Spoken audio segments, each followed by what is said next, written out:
Let's talk about what it takes for me to have a good night's sleep in the backcountry.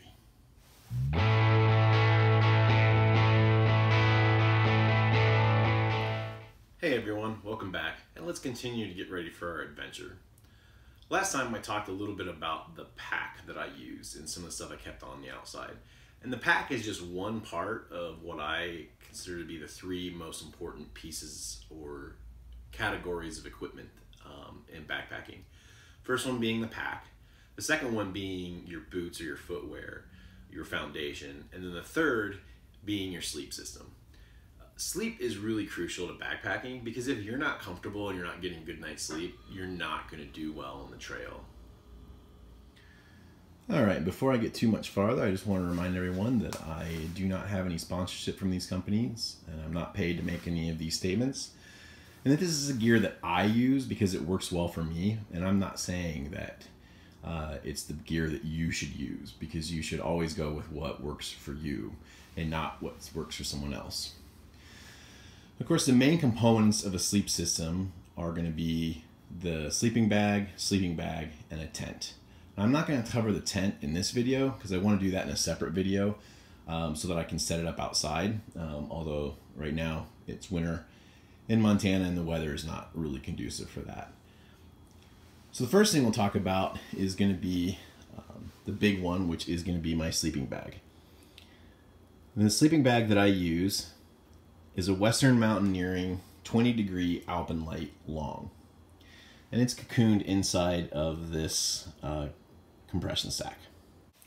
Now I store my sleeping bag in the Sea to Summit dry compression sack. Now this isn't the lightest compression sack on the planet, but it is completely waterproof. And the reason why I do that is I use a down sleeping bag. And some people know that down does not do very well when it gets wet. It tends to clump together and it doesn't insulate, and it can take a really long time to dry. Now what makes this unique is it uses the event material, which allows air to come out, so you can compress it down and still maintain the waterproofness of the container. Now my sleeping bag of choice is the Western Mountaineering Alpenlight 20-degree, and this one I have is the long. If you're not familiar with Western Mountaineering, they're a very small company based out of California, and everything that they make is handmade using Elias materials with an 850 fill down. 850 fill is a really high powered down. It means that it takes less feathers to fill up the same space. So it's not necessarily warmer, but it does mean that bag itself weighs less and compacts more. This sleeping bag weighs in at just a smidge over 2 pounds, exactly 32.3 ounces. And it has a lot of really great features.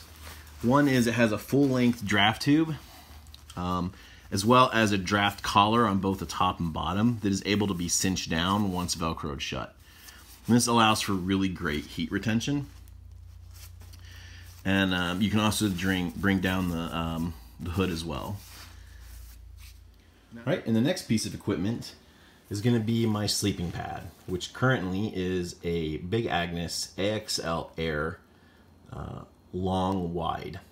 It is a quilted design, and the one I have is the long large, which is 25 inches by 78 inches. And according to Big Agnes, this pad weighs 15.9 ounces. My measurement had it at 16.7, but mine also was in the stuff sack with the repair kit, so that may have accounted for the differences. Overall, I really love this pad. It's very comfortable. It's a little bit crinkly, but not as bad as the Neo Air. Some of the drawbacks to this pad, one is it is insulated, and they say 15 to 30 degrees. However, I find that the reflective insulation in it takes a little while to warm up. And so eventually I get a very warm sleep, but initially it can be a little chilly. So if you're a bit of a cold sleeper, I don't recommend this pad. The other thing that I kind of was a little disappointed in was the valve assembly. Now most of their pads have two valves, one with an intake and one with a dump. But the AXL Air, you have to take the tip of the intake cover and actually insert it into the valve assembly. And this works reasonably well, but it has popped out on a few occasions, And it's really just more of an annoyance than anything else. But overall, I really do like this pad. And moving on from the pad, I have this bag right here. Now this looks like a regular dry sack, but this is the Pump House sack by Big Agnes. And it has a valve assembly at the end, which can plug into the pad to aid in filling it up. With this bag, I can fill up the entire pad with maybe 3 or 4 breaths. It's a lot easier than trying to just flat blow it up. So the Pump House pump sack is a great addition if you have a Big Agnes pad. And it functions just like a regular dry sack, but when you need to fill up your pad, you simply remove anything that you're storing, pull out the inner sleeve, and open the valve at the bottom here. And that valve will plug into your air mattress. And then all you have to do is blow into the bag. It uses a Venturi effect to pull more air into it.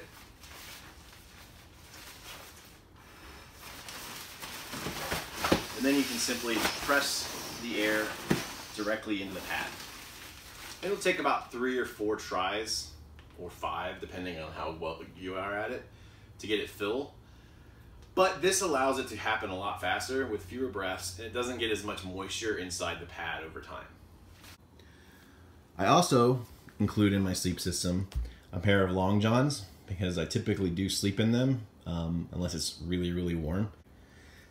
As well as a small merino wool beanie. This one, I basically just toss this on because oftentimes I don't sleep with my head inside the sleeping bag. And so it just keeps my brain from getting totally chilled. And part of the reason why I don't keep my head in the bag is because I use a pillow.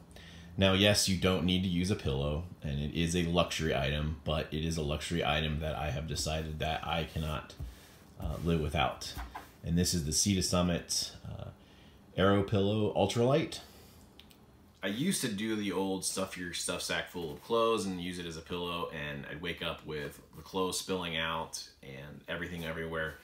And so I bought this guy here, and it has a one-way valve, which means I can blow it up, and then I can actually, just by pushing into the valve here, I can decide how much firmness is in the bag. I'm sorry, the pillow. And I tell you what, it's all the difference. And I love sleeping with a pillow, and you will never be able to convince me to get rid of this thing. That makes up my sleep system. And that's the equipment that I use to get a great night's sleep in the backcountry. But what works for you? Let me know down below in the comments some of the things that you like to use on your trips. I'll have more videos here soon. If you like what you saw, don't forget to hit the subscribe button down below and the little bell to get notifications. And let me know what kind of videos you'd like to see in the future. Thanks for watching, and good luck on all of your adventures as well.